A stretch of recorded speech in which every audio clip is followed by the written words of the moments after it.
right, White Line agents, I'm in this beautiful house that I just got under contract. It's actually about to close here. I want to talk today a little bit about chattels and how you can use those to negotiate.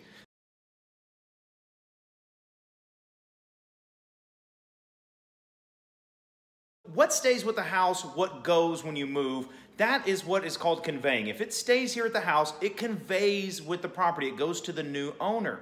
And for the most part, anything that can be removed without tools is considered something that you can take with you. So anything that needs to be removed with a tool could be considered a fixture, and fixtures convey with the property. So you can sell the house with stuff in it. You can leave the tables, the furniture, whatever you want, but sometimes you want to leave certain things, and if you're smart about it, you can use these certain things when you negotiate. So here's what's interesting about this house. This house right here has a wine fridge.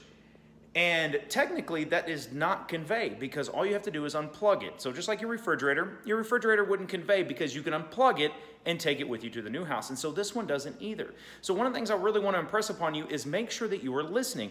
As I was negotiating this contract with the other realtor, she had made mention that she liked that wine fridge, that the buyer liked the wine fridge. So we're going back and forth about price. A little bit later, it comes down to it. And I finally just said, what if we threw the wine fridge in as well? Ultimately, that wine fridge ended up saving my seller about $2,000, and it's a $200 wine fridge. And what's so funny is she doesn't even want it, but I kept that card close to my chest. I didn't let them know that right away, that she didn't even want the wine fridge. They're gonna build a new house. They're gonna put in a brand new wine fridge. She didn't even want it. She was probably gonna sell it.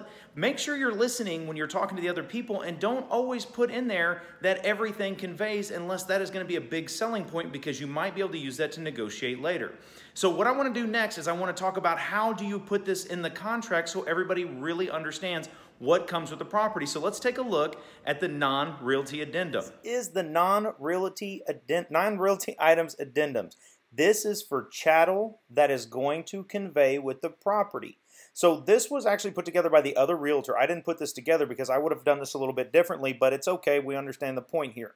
So this is a TREC form. You can find this on the TREC website. It's voluntary use. It's not mandatory unless you really want something in here. So concerning the property, we put this here. We don't need the full property description because it's an addendum to the contract that has that. But you're going to put in here for an additional sum of blank. And like I said, we negotiated this into the price. So we said $0. And other goods and valuable consideration, seller shall convey, remember that's the word where it transfers to the new person, to the buyer at the closing the following personal property.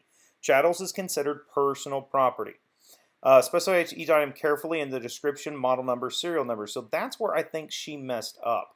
Because she wrote in here, wine fridge currently in home, water softener, security cameras, which by the way, this was all part of the negotiation, but the wine fridge I think is what pushed them over the top.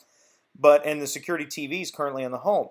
So if you are doing this, you need to be very careful that you are insanely specific about this, because I have heard horror stories. It's never happened to me where they said, yes, we will leave the refrigerator.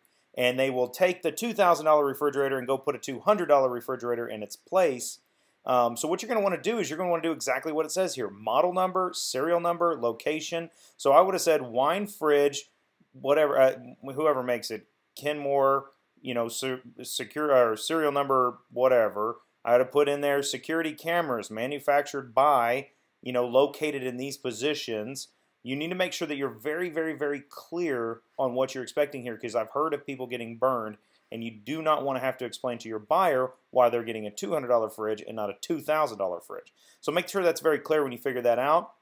And that's it. It's a really, really easy form to fill out. Have both people sign it, obviously, and get it over to title so everybody understands what's going on here. So it's a really easy form to fill out, and if you're talking about it, just again, make sure you're incredibly specific.